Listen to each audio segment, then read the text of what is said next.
for the ride home in ENC. Yes! Yes! Yes! This is your 5 o'clock drive with Patrick Johnson. Holy mackerel! More news, more interviews, more ECU stories than you can shake a stick at.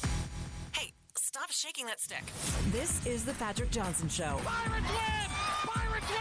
On 94.3 The Game. All right, welcome, everybody. Nice to have you with us here on this Wednesday, the 11th of June. We're live and in color here this afternoon on 94.3 The Game online, 94.3thegame.com, all of our video and audio streaming and podcasting platforms, including the IBX Media app. Thanks for being with us today. We've got our first challenge of the House lawsuit. We'll bring that to you. And some other news and notes from the world of sports. Also, our friend John Maginnes, ECU golfing alum and broadcaster with ESPN and PGA, the PGA Tour Radio, U.S. Open Radio. John will be there on the national radio coverage this weekend of the U.S. Open. So he'll join us. He is in Oakmont, and we'll catch up with John here in just a couple of minutes.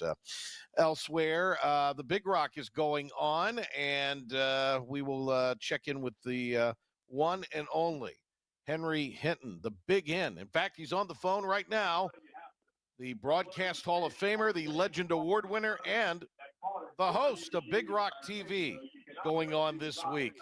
Big Hen, come in, Big Hen. Do you have us? Philip was trying to get me, but I was actually on Big Rock TV at the moment that he, right about the time you guys came to me, we had a dolphin come in. We had a nice 13.7-pound dolphin. There's another dolphin coming in right now, and we're gonna. I can do it, Tommy. Come on. We're gonna weigh in another dolphin here in a second. They're getting ready to come to me on TV. We might go simulcast here, PJ. All right, little live simulcast. A little excitement here. Look, we had a 60.7-pound wahoo weighed in, biggest wahoo I've ever seen. That was probably going to win. Wow. All right. Yesterday. All right, here we go. Live from the Big Rock Landing in Morehead City. All right, Henry Hinton on Big Rock TV. And live on TV. We're simulcasting. Are we going to the video? You want me to talk to him now?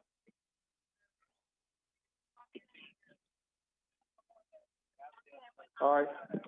We got an angler coming up here, Trip Fincher. This is an 18-pound dolphin. And it was caught on the boat, the Done Deal. Trip, come over here and talk to me. Get over here. We're simulcasting on radio and television simultaneously. You're on Big Rock TV. Congratulations on your catch. Sir, thank you, sir. Where are you from?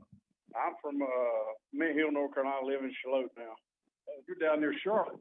No, Charlotte, Ocean Isle Beach. But I'm from Mint Hill. Yes, sir, close to Charlotte. This is your first Big Rock? No, sir. Fished a couple times before. Yeah.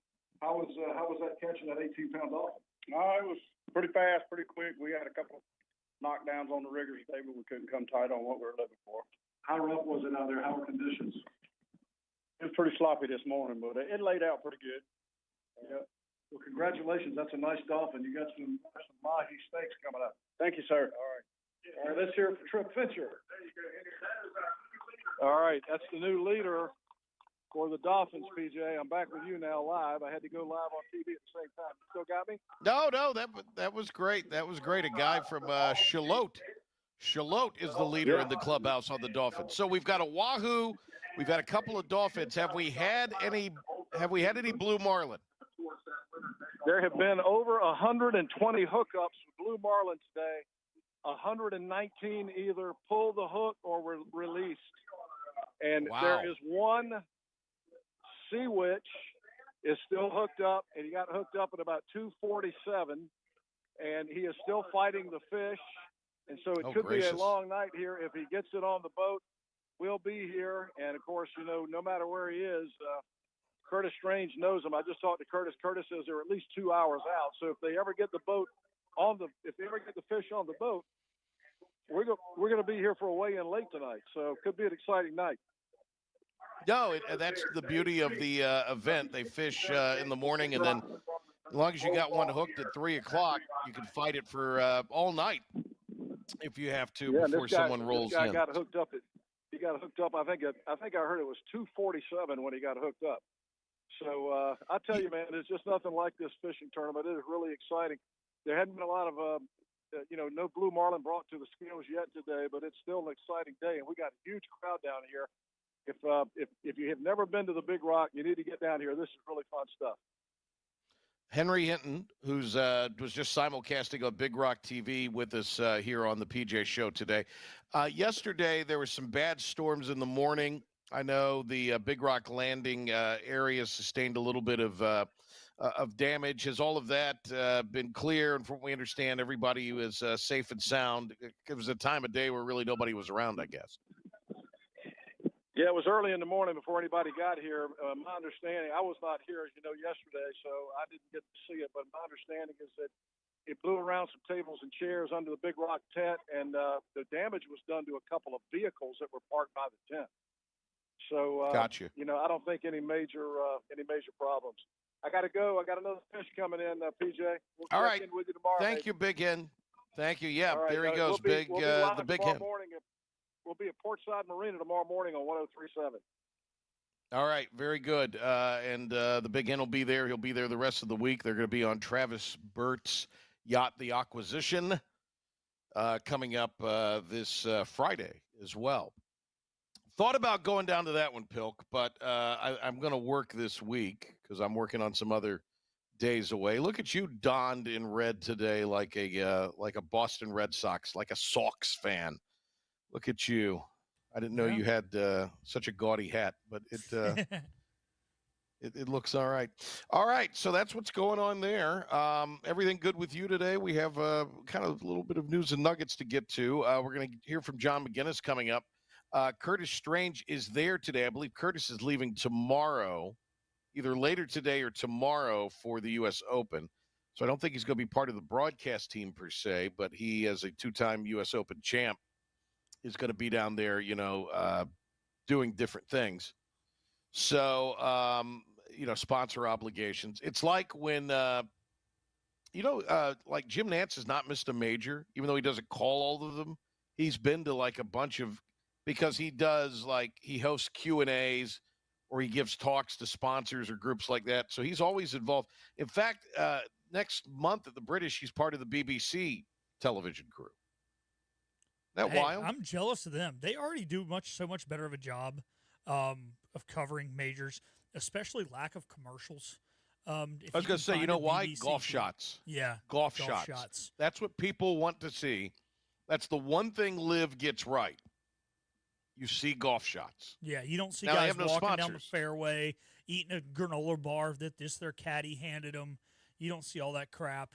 And also, the other thing that's nice about the British Open and BBC, man, is they'll actually broadcast that thing from stem to stern. A lot of times here in the United States, if for some reason you have to be up late the night before, you might not see the tournament begin. But, it usually starts about 1 a.m. on the East Coast, and they're already broadcasting live. I have got my hands on BBC feeds in the past and been able to see it actually start. Obviously, I stay up a little later than the P-Man. Probably shouldn't have been up that late anyways. But, yeah, no, they did such a better job, and now they're getting Jim Nantz. So, hey, credit to those guys. So we'll hear from John Maginnes and also some comments earlier today from Curtis Strange. A couple of things to throw up here.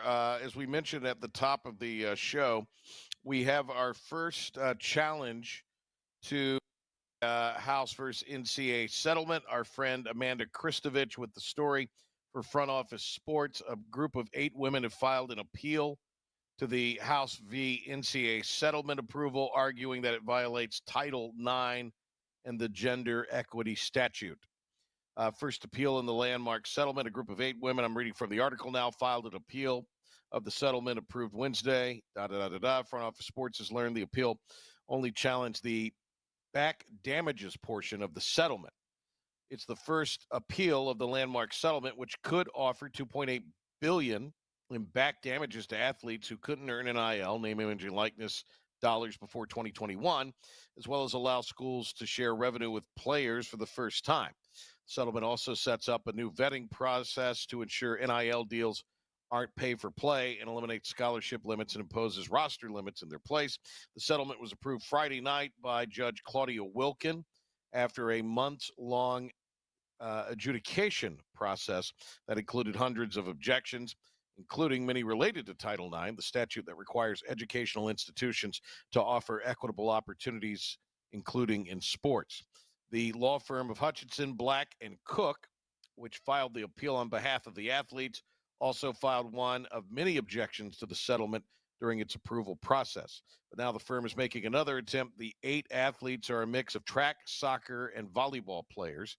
They are the following: Casey Breeding from Vanderbilt, Lexi Drum, Emma Appleman, Emmy Wanamaker, Riley Haas, Savannah Barron, and Elizabeth Arnold of College of Charleston, and Kate Johnson from the University of Virginia.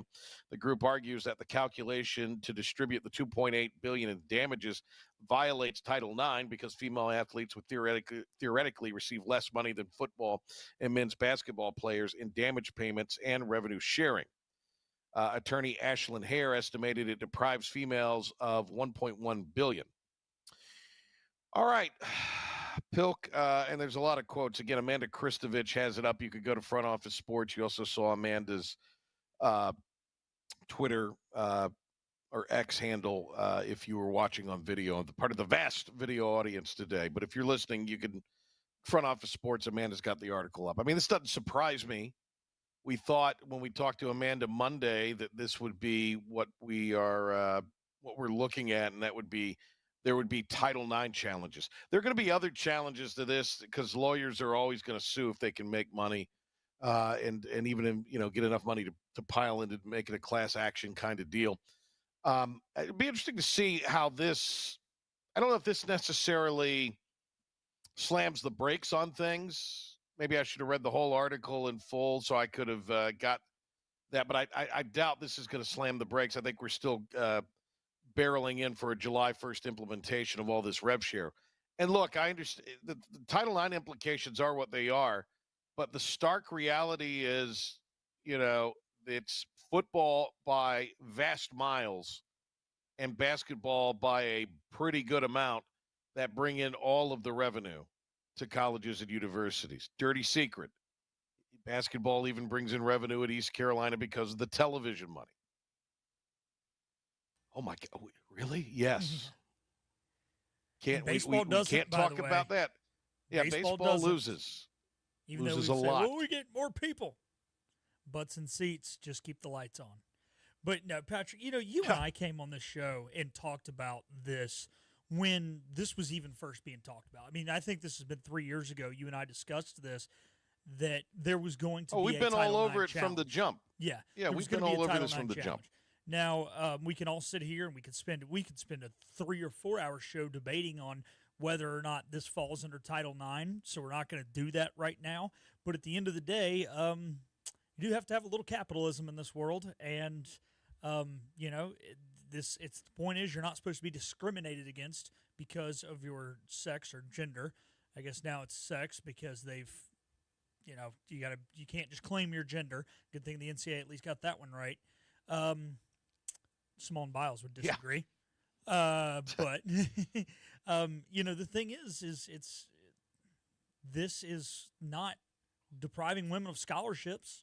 This is not depriving women of an opportunity to play. It's just, hey, you bring in the money. I mean, look, boys track ain't going to be getting it. Boys golf ain't going to be getting it. Football and basketball are going to be the ones seeing this money. So it is what it is, and we'll see what happens. But I'm with you. I think it'll still happen July 1st because at the end of the day. So part of the settlement, no requirement for revenue sharing payments to be equitable. In the waning days of the Biden administration, the Department of Education released guidance suggesting it would consider revenue sharing payments to be subject to Title IX, but the agency reversed that guidance under President Trump. At this point, only federal judges could force President Trump's Department of Education to change its stance. I don't know if this would go enough to that or reach that level. And look, I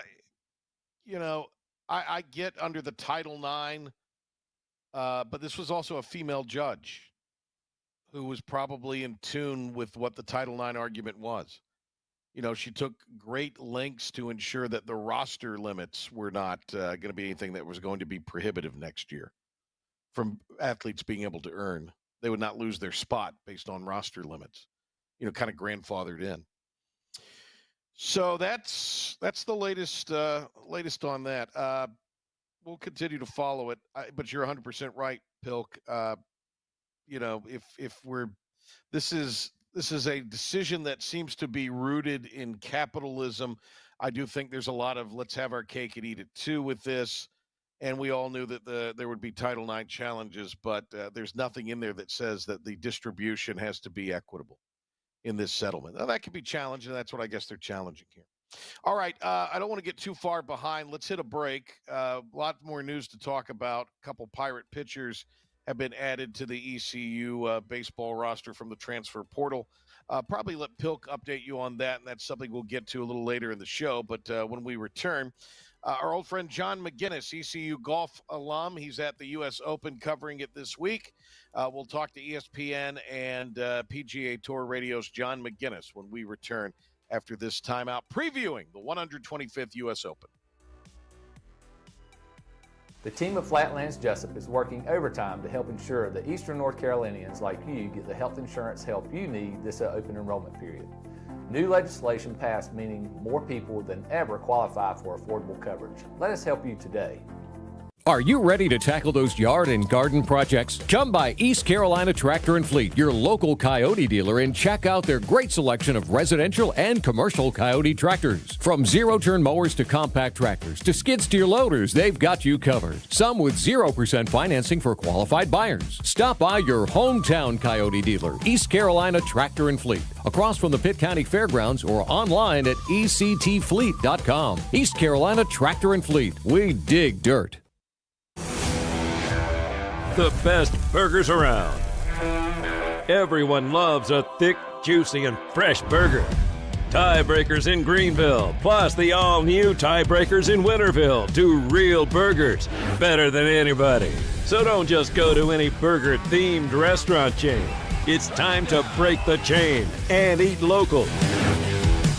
Tiebreakers, real burgers at its best. Everybody loves burgers. Big tax credits are back. Get a 30% tax credit, up to $2,000 off your new Mitsubishi electric heat pump install. Let Comfort Master help you take advantage of the tax credits with a qualifying Mitsubishi electric ducted heat pump or non-ducted Mitsubishi electric mini splits. Mitsubishi electric mini splits are ideal for bonus rooms, garages, or sunrooms. If you need a new HVAC unit, call Comfort Master today. Call Comfort Master. Call Comfort Master. You know what the problem is with standard belts? Usually you have to choose between too tight or the opposite, too loose. But with Anson Belt and Buckle, you don't have to choose. We got rid of the holes and instead have a track system designed for micro-adjustability. That way you can enjoy a perfect fit every time. Anson Belt and Buckle. Find your perfect fit today.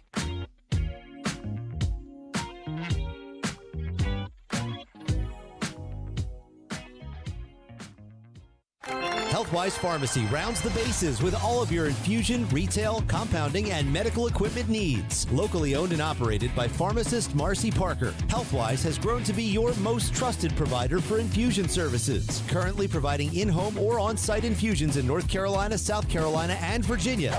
Visit Healthwise Pharmacy at 615B South Memorial Drive or call 252-295-0059 to speak to a patient service representative to find the option that best suits your needs. Tired of the 1-800 numbers advertising Medicare products? Flatlands Jessup has 6 offices all throughout Eastern North Carolina. Get face-to-face help from our local award-winning licensed team. Stop by today. Flatlands Jessup, your whole world covered. Back to the Patrick Johnson Show on 94.3 The Game. Welcome back. We got a jam-packed show, so let's get started. Deep breath. Here we go. U.S. Open tee times firing up. 2 threesomes will start everything at 6:45 tomorrow in the 125th U.S. Open in Pennsylvania at historic Oakmont Club, which is hosting the championship for the 10th time, the most of any club. Here to talk about it, tell us what to expect, and who has a shot at winning.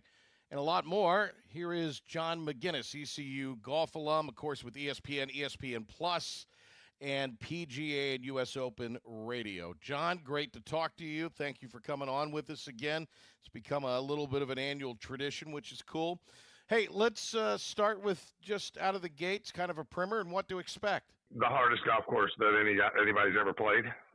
I mean, there's been some times in the U.S. Open, Olympic Club. There's a famous picture on the wall at the Olympic Club of Ben Hogan on the 18th, literally pitching out sideways from inside 150 yards, but pitching out with nothing between he and the green, and losing the U.S. Open at Olympic Club because the rough was that deep. We've seen the U.S. Open. I'm not even going to say evolve, but what we've seen it do is change its philosophy over time. And then revert back, and this is part of the reversion that I'm talking about. We're going back to old school, hard winged foot sort of U.S. Opens. The only one I played in that I can compare it to was where Tiger won, and he shot one under on the opening round, and I knew the tournament was over. I mean, the golf course was that hard. This golf course is harder than that. Wow. John Maginnes on the line with us here. He'll be at the U.S. Open working for U.S. Open Radio this weekend. We talked to you about this time a year ago, and we were talking Scotty Scheffler. Is this a Scotty Scheffler, Bryson DeChambeau? Is there the, at least as of last check, the two most obvious betting favorites? There are others in there as well. Is this will this come down to Scheffler and DeChambeau in your opinion? I had Andy North on my radio show early in the week, who won 2 U.S. Opens, and asked him a very similar question. He said, there's only one guy. He said, we've gotten to that point with Scotty. I don't have two guys. I've got one guy. And I'm like, wow, okay. I guess we are there with Scotty because if he plays his best, if he drives it in the fairway. Right. And that's it. If he drives it in the fairway, the tournament's already over. If he doesn't drive it in the fairway, then it could literally be anybody's ball game. Because there's a couple of dozen elite drivers of the golf ball, and by that I mean guys that carry it well over 300 yards and drive it straight most of the time. And those guys tend to be less consistent than guys like a Colin Morikawa, who doesn't have the ability to fly at 325. Just look at Sam Burns, who should have won the golf tournament this past week, or played great this past week. Mm-hmm. He's one of those guys that can generate all that club head speed, and sometimes he plays great golf, and sometimes he plays not so great golf because of the driver. Same with Wyndham Clark. Xander Schauffele's a little more consistent than them, and consequently he's in the top 3 in the world. So, if Scotty falls off just a little bit, it's going to be one of those guys. This is a golf course that you can't just dial back and hit one irons off the tee and compete to get it in the fairway, because you're just going to have too much in. So somebody's going to drive it in the fairway and play well. The bets, all the money's on Scotty, but if he starts missing fairways, if he starts pulling it, it's anybody's ball game. John Maginnes joining us here on the Patrick Johnson Show. He'll be in Oakmont, or is in Oakmont, and will be covering the U.S. Open on radio with his radio shows this week. John also part of ESPN and ESPN Plus, their golf coverage that airs on the ESPN properties. Hey, John, I want to ask you a little bit about DeChambeau, and he seems to be the exception to the rule. Jon Rahm, again, one of the among the betting favorites. Rahm is such an outstanding player, but he seems to have really maybe lost something since his transition to live, where DeChambeau maybe is the exception to this. He is actually thriving as far as guys who made the move to live but are finding themselves in a position and finding themselves being able to be competitive with the world's best in these majors. DeChambeau's an anomaly in so many different ways. He's still playing the one-length irons, and his iron play is the worst part of his game. But he doesn't have to hit many 6 irons, does he? Because he drives it so far, freakishly far.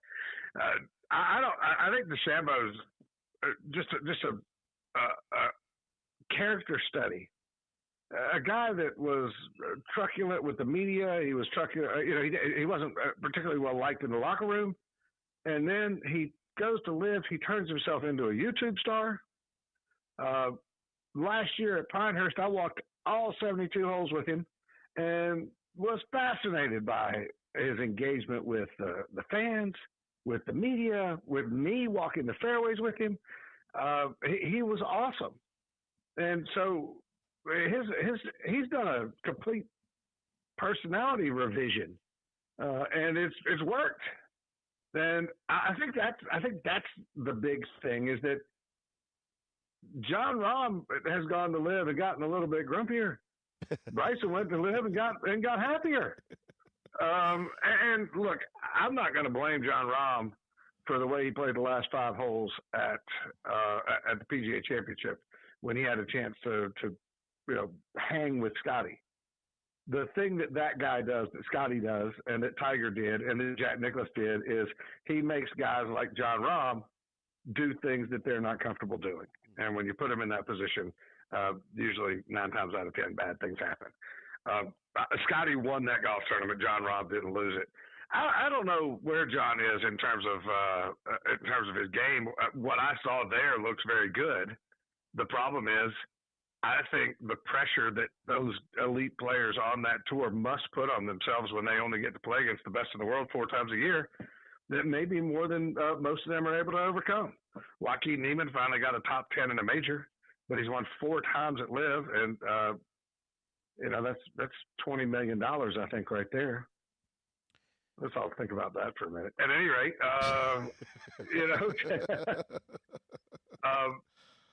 I won't be surprised if Bryson plays well. I wouldn't be surprised if John Rahm plays well. He hits a hard cut off the tee, and there's plenty of room to aim left. You can aim it wherever you want to on this golf course. It's not a tree. Now, their logo is a squirrel, but they cut all the trees down. Those squirrels are homeless. They have to live on the outskirts of the property now. They kicked them off the golf course. But it's going to be awesome. A lot was made with the Masters. Rory getting the career Grand Slam, and it's just not played well since then. So when you look at Rory's prospects going into the week, what kind of form would you say he's in? I wouldn't bet him, but I'd like to. And how do you not? He achieved something that only 5 other players before him had achieved. That's amazing. And he's going to have to reinvent himself. He's got to find some new goals. This one laid out there for a dozen years. Mm-hmm. And then he finally gets it done. I don't think that this is the week that he puts it all back together. But I do think he will. He's way too talented not to. But I think it's going to take a different kick in the ass. And by that, the biggest one for a European comes in September. And I hate to say that European team looks very strong, and that New York crowd's going to be very loud. And I do think that when Rory gets to 2026, it'll be the Ryder Cup that brought him back to life. Right. When you look at that Ryder Cup squad, DeChambeau obviously will be on there, it would appear.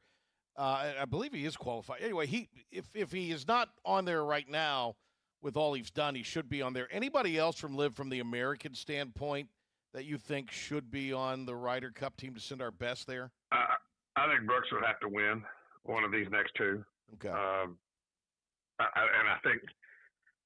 I think he's the only one. Even if Hudson Swafford wins a major, I don't think that's going to be enough to get him on the Ryder Cup team. Right. I don't know of anyone else that I would even consider at this point.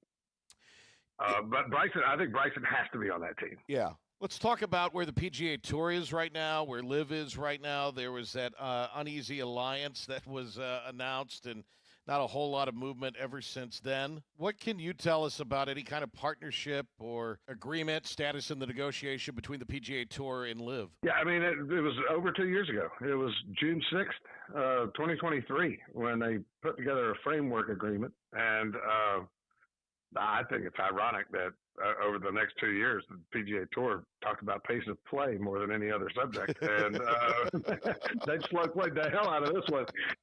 But let's look at the reality here. If there was a deal to be done, they'd have done it. From what people who should know have said, the sides aren't even talking right now. The valuation of the Live Tour was much higher. The self-valuation of the tour was much higher than the PGA Tour believed it should be. Here's the thing that I've noticed, that if I were a Live player or a Live fan, I would be very scared of, and that is the fact that nobody's paying attention. But now they're not even interesting enough to hate. And you can't hate something into obscurity, but you can certainly ignore it there. And I'm a golfer. I'm a golf fan. I cover golf for a living. I happen to have this past weekend off, and I happen to have a sick kid who was laying on the couch with me. So I had Sunday to watch golf. I'm sorry the kid was sick, but it was really nice. At any rate, I looked for the final round of the Live on my TV. I'll tell you what I have. I pay for the digital direct TV through one of the things. I did not have it. It was not on any of the 5,000 channels that were offered to me. That's a telling sign right there. Yeah. I mean, I don't know if it was on Fox 3 or 4 or wherever it was. They have a contract with Fox, but Fox clearly doesn't have a whole lot of interest in putting them front and center. Yeah, the contrast to all that is, and we've talked about Bryson on here, he is, you could argue, the most popular golfer on the planet. The inability to find Live anywhere consistently versus what DeChambeau's done to his profile, it's a little ironic. Yeah, I mean, he is, his YouTube channel does 10 times the number that Live does. Yeah. Literally, 10 times. He can hit golf balls over his house for free and get 1 million people to comment on it. They can't get 100,000 people to watch John Rahm and Joaquin Neiman play a final round on a pretty good golf course. Yeah. I don't understand it. I really don't. I don't know. I don't know how you create gravity, and that's what they've failed to do. They acted the part of the petulant child rather than the fierce competitor that was going to dismantle the PGA Tour or compete with the PGA Tour. They complained about not getting world golf ranking points and being the underdog. Well, they created that situation. And I don't know how it's going to play out. I do know that the Saudis haven't run out of money, and they can solve all these problems by dumping more money in it, but they've already dumped apparently $2 to $5 billion in. At some point, you got to get tired of spending money. I don't know.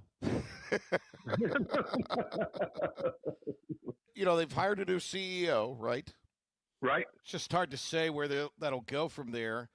And certain guys' contracts are going to run out. Or once they do, and then how would they return to the PGA Tour? And let's face it, as great as the Tour is and as many fantastic young players, it's not the same level of competition. It's not the world's best necessarily week in and week out with this divide.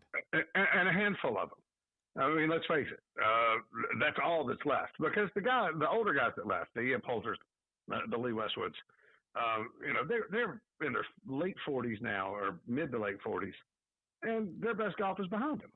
But their best paycheck was right there in front of them, and who can blame them one bit for taking that money? Yeah.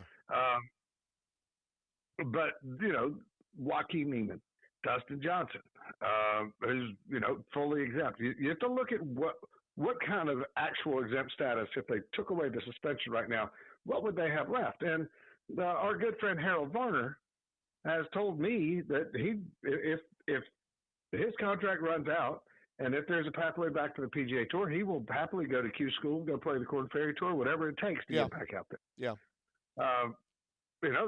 And that's the way it would be. John Rahm would still be exempt. Bryson DeChambeau would still be exempt. Brooks Koepka would still be exempt. You go much farther down the list, and you're looking at guys who are going to have to figure out a way to requalify. You can't just give them their cards back. They haven't earned anything in the last 3 years. So Well, outside of a lot of money. A complicated issue. Yeah. A complicated issue. Yeah. To be sure.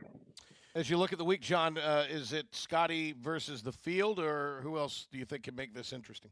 I think that what's most interesting about this golf course is the short game is kind of a non-factor. It's kind of a non-issue because you miss the green in this thick rough. If you're in the bunker, okay, yes, that's talent.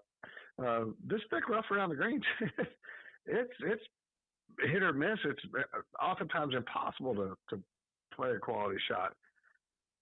So I think you have to go with the ball striker. I think Xander is back for sure. I like what I'm seeing out of him. But if I was going to pick a dark horse this week, Shane Lowry drives it straight. He drives it far. Great iron player. And putts past greens very well especially for an Irishman. I think if you're going to go with a dark horse, that's probably your dark horse. John Maginnes. John, where will people be able to keep up with you this weekend during the U.S. Open? I'll be part of the live play-by-play coverage.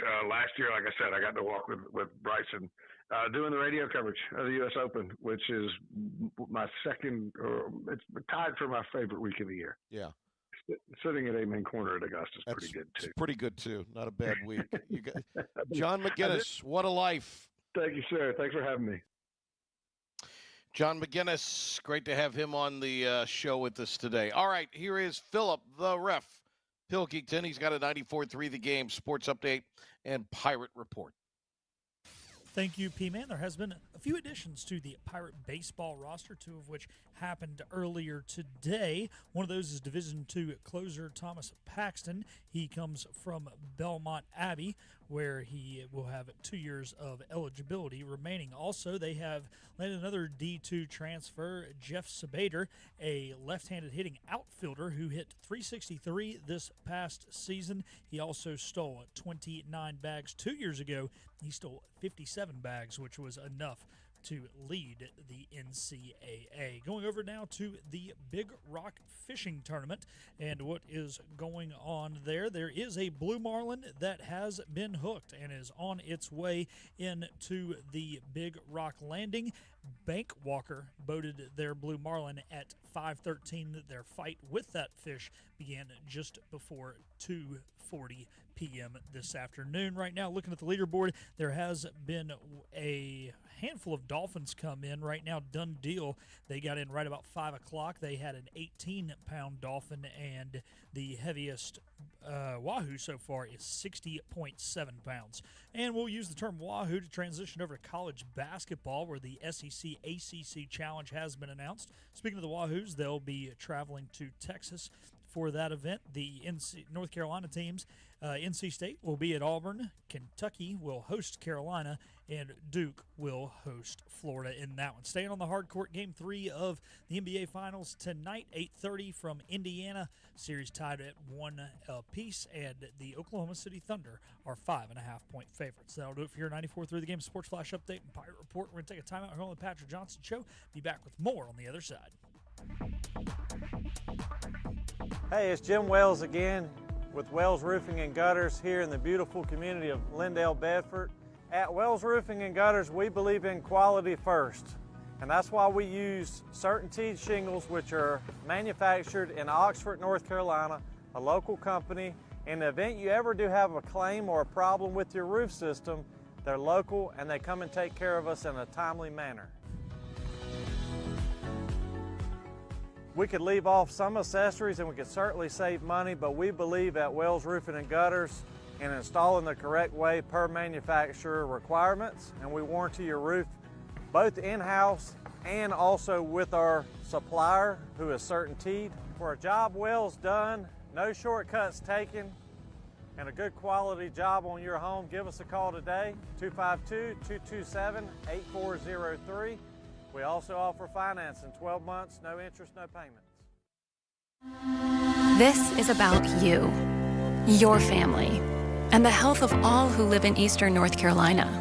This is about the transformation of a health system into something more powerful and more human, about creating new ways to treat disease and keep you well. This is about ECU Health, which is to say, it's really all about you. ECU Health. Minds, hearts, purpose. You have a choice when you invest in insurance, and when you choose First State Insurance Advisors, you're working with people you can trust. Clark Stallings has deep ties in the community. His team, including Keaton Smith, Regina Asby, Phil Leva, Max Joyner Jr., Max Joyner III, and Ginger Smith, provides knowledgeable and professional advice. First State Insurance Advisors is an independent insurance agency. They offer all types of personal insurance as well as various types for business. Call or email First State Insurance Advisors today. We want to be your trusted choice agency.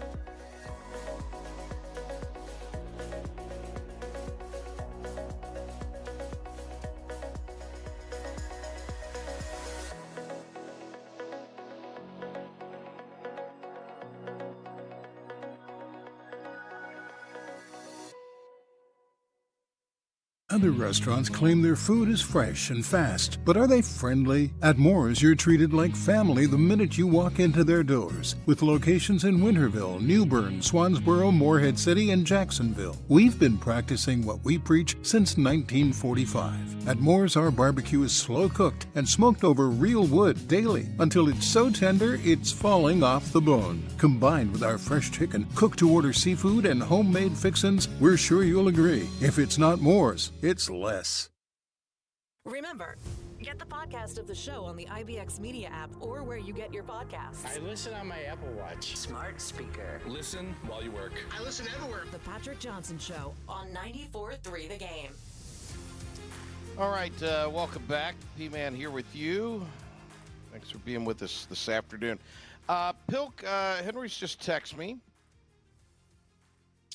He says you're doing an awful... No, he says you're doing a fabulous job. All right. Landed the fish, Bank Walker. I don't know what that means. On the way to the weigh Bank station, Walker's the name of the probably. Okay. Bank Walker? Yeah. Okay. Was that the one you reported on in your update? Yeah, it was. Okay. And that's the one he was talking about earlier, right? Yeah, but when he talked to us earlier, they had not boated it yet. Right, but they had hooked it up. Yeah, before that was the 3 one today. they were Okay. talking about. That, Yeah. All right. yeah. So 8:15 is the ETA. So if you are, if you're in our purview right now, our signal purview for radio. Now, of course, we're all over the planet with YouTube and what have you. You can make your way down right now, and you can get there at 8 o'clock and be there plenty of time to see the first blue get weighed in. That'll win them some money if they've got the first blue. And they would be the proverbial leader in the clubhouse. I think so, yeah. That's a good point. It's a good point. So I have a question, Patrick, and this may be a dumb question, but if you enter into multiple categories, you can catch multiple fish, right? So, like, once you weigh a blue, you're done catching blues. But if you entered in the mahi, the dolphin, and the blue category, yeah, I mean, you would have to if you entered those categories. You'd be outfit. I mean, if you've entered to be in the wahoo category, now if there was somebody wants something today for a first fish or something. You know, not being down there and not really having I was hoping we'd get a little more time with Henry to explore this, but the Big Rock TV duties were. We may link up with somebody tomorrow down there other than him. But we got Mark Miller tomorrow on the show. Wags will be with us tomorrow also. Yeah. Got our concert on the Common tomorrow, so Miller will give us an update on that. And then we'll talk the College World Series with Wags. Oh, just confirmed today, in fact, Tim Pernetti, the commissioner of the American Athletic Conference, will join the show on Friday.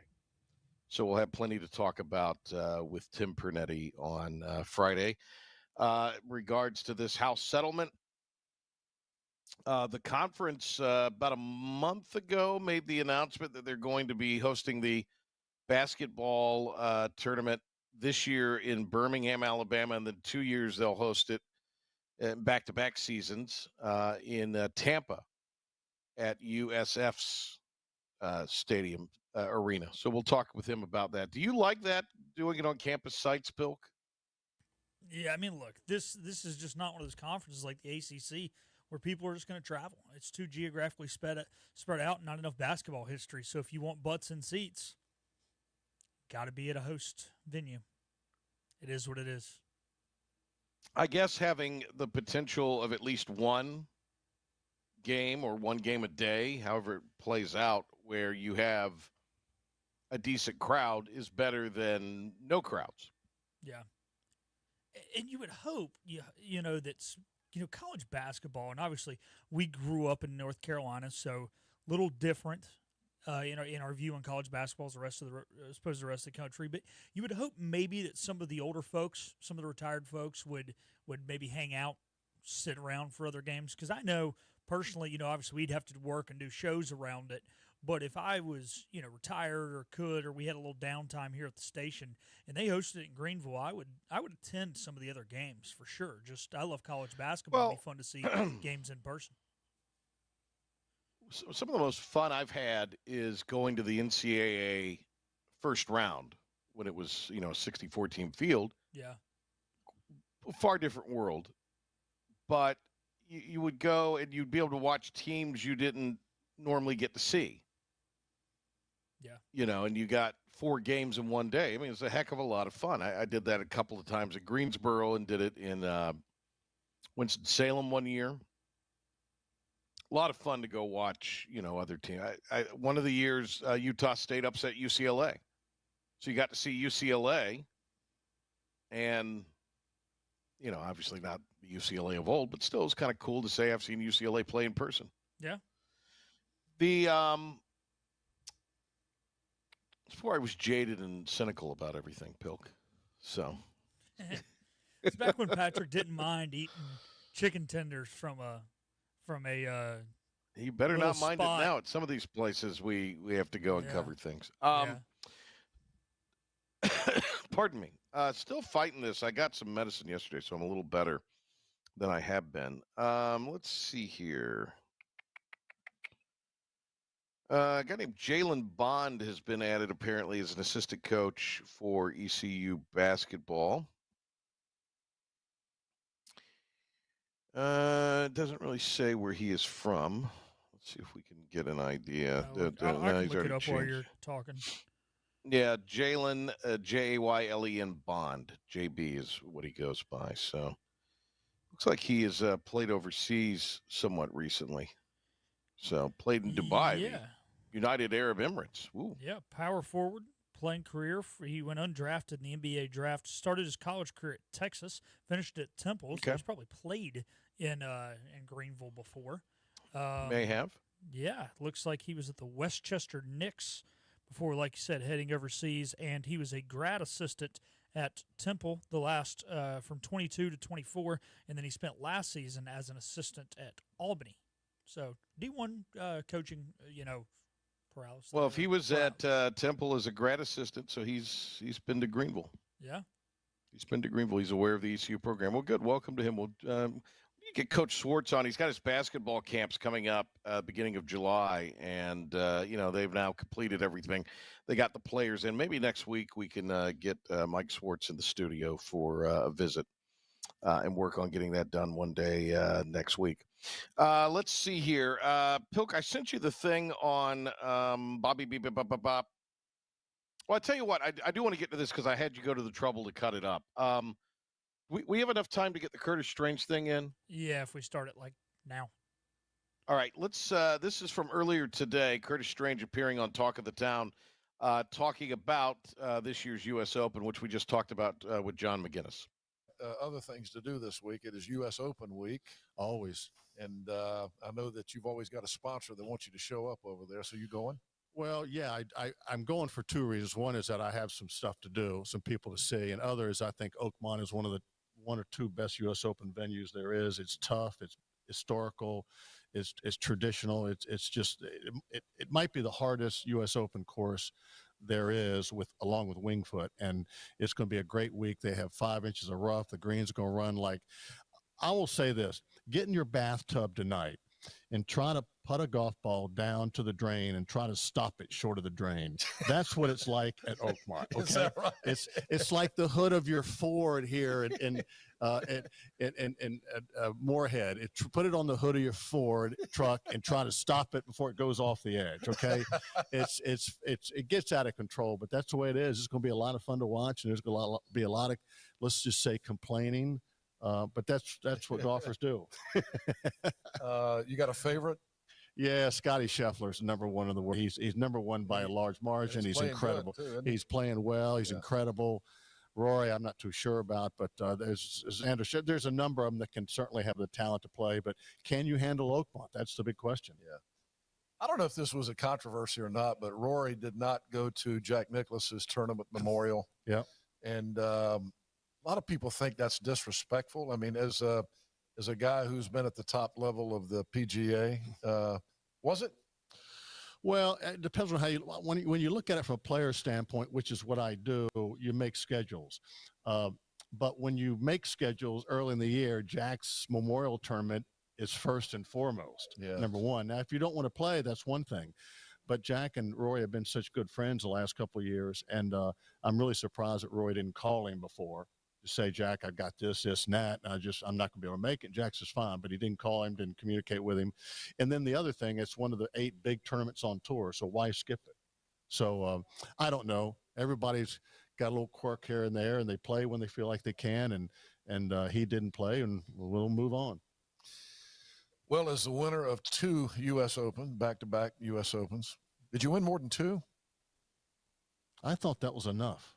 That was enough. But I just didn't want to demote you, man. You know, this guy's over here. You know, it's what have you done for me lately? No. I just didn't. I remembered it was 2 in a row. You know, you haven't won it. You're a bum. I don't think that's the case. But as the 2-time winner of the U.S. Open, how important is this tournament compared to some of the other majors? Is this the one everybody wants to win? It is. If you're an American. Yes, it is. It's the biggest you can play in. Now, there's a lot of people, and I part of it, that the Open Championship over there in Britain is the biggest worldwide event, the oldest, the biggest, and that's true. But for me personally, and any American, to win your own U.S. Open Championship is what you think about when you're a kid. Yes. Yeah. Do you like to talk about when you won? I know I've asked you about this so many times in the past. Not really. It's been such a long time. Well, I will. What does it feel like though? I mean, especially when you won back to back. That was unbelievable. Well, it's by the exciting. way, I've gone back and watched it since I got to know you. If you can watch Curtis winning the U.S. Open on YouTube, if you want to go look at it, it's worth watching. You were on fire. Well, it's exciting, and you know you're in the midst of it. It's like anything else, and you know you finish and you can't wait for the next week. You never sit around and think about it at the time. You know, years later you might reminisce a little bit, but you always have those memories. I knew how I felt, and it was a feeling that I really don't want now at our age, because it's something you when you're young, you can't wait to be on that stage. You can't wait to have that piss and vinegar running through you, excuse me, and it's there 24/7. You're always anxious. You're always on go. You never take a step back and think about it. And but that's the way it is. That's the way we're built. Curtis Strange earlier speaking about the U.S. Open, which gets underway tomorrow morning. All right, I found what I wanted to talk about with potential Major League Baseball expansion, but we'll kick that around some tomorrow. NBA Finals Game 3 tonight. The scene shifts to Indy with the series tied at 1 apiece, and the Thunder, the 5.5-point favorite going into that. Thanks to John Maginnes. Thanks to Henry Hinton. Thanks to you, Pilk. And we'll be back in the morning for Talk of the Town from the Big Rock. But back here tomorrow, Patrick Johnson Show with the preview of the College World Series and Concert on the Common.